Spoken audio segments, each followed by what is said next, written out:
Good morning, শুভ সকাল আমার প্রিয় বন্ধুরা। সবাই কেমন আছো? আশা করছি সবাই ভালো আছো। আর আমার শরীরটা অতটা ভালো নয়, শরীরটা খুবই খারাপ। কারণ আমি 2-3 দিন শরীরটা খুবই খারাপ হওয়ার কারণে ভিডিও দিতে পারিনি, তোমাদেরকে জানিয়ে দিয়েছিলাম। তো এখন একটু ভালো আছি।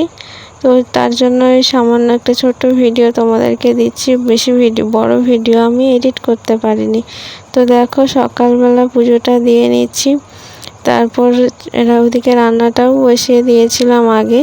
তারপরে রান্না বসানোর পরে আমি এদিকে পুজোটা দিয়ে নিচ্ছি। আর বাসি কাজবাজগুলো আমি সকাল থেকে ভিডিওটা শুরু করতে পারিনি। তার জন্য এখন থেকে আমি ভিডিওটা স্টার্ট করছি। তো বড়োদেরকে আমার অনেক প্রণাম রইল, ছোটোদেরকে অনেক অনেক ভালোবাসা।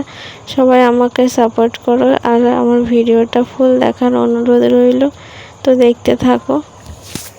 তারপর এইদিকে দেখো, আমি গ্যাসের ডিম আলুর ঝোল বসিয়ে দিয়েছি। আর ভাতটা আগেই উনানে করে নিয়েছিলাম। আর এখানে করেছি শাক ভাজা। এই দেখো, হাঁড়িতে ভাত, আর এখানে তরকারিটা নামিয়ে নিয়েছি। শাক ভাজা হচ্ছে, ওইটা সজনে শাক আর সজনের শাক দিয়ে ভাজা।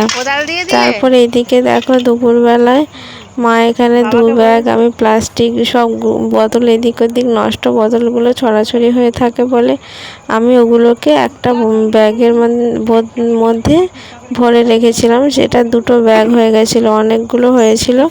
তাতে ওই মাত্র 1 কিলো পেঁয়াজ দিচ্ছে দেখো। আর 2টো কোদাল, আমাদের পুরনো কোদাল ভেঙে গেছিলো, তো ওগুলোও মা দিয়ে দিল। তো অত জিনিসপত্র দেওয়ার পর 1 কিলো পেঁয়াজ দিল। তো কি আর করা যাবে, এদিক ওদিক নোংরা ছড়িয়ে ছিটিয়ে না হয়ে একটা জায়গায় গুছিয়ে রেখেছিলাম। তো একটা উপকারে লেগে গেল। দেখো, পেঁয়াজটা সংসারের কাজেও লেগে গেল।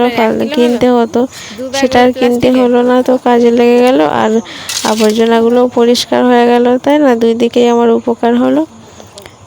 তো তারপর মাকে বলছিলাম, মাকে আবার যেন 5 টাকা চাইছিল বেশি, বলছে আরও বেশি 5 টাকা দিতে হবে।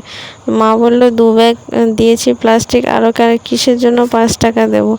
আর 5 টাকা দেবো না, তুমি ওইটাই দাও।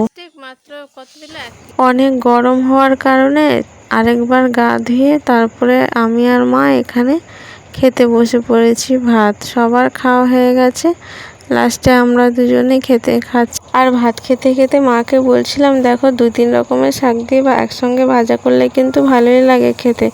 তারপর এদিকে সন্ধেবেলা বাবা মায়ের জন্য চা করে নিচ্ছিলাম। তো বাবা প্রত্যেক দিন এই ছোটো গ্লাসে চা খায়, আর মা বাটিতে চা খায়। কারণ চা খেতে ভালোবাসে, তো ওই জন্য বাটিতে চা খায়। তো বাটিতে চা দিয়ে নিচ্ছিলাম। আর আজকের ভিডিওটা এখানেই শেষ করছি। দেখা হচ্ছে আরও একটা নতুন ব্লগে। ততক্ষণের জন্য সবাই ভালো থেকো, সুস্থ থেকো। আর অসংখ্য ধন্যবাদ সবাইকে আমার ভিডিওটা এতক্ষণ দেখার জন্য।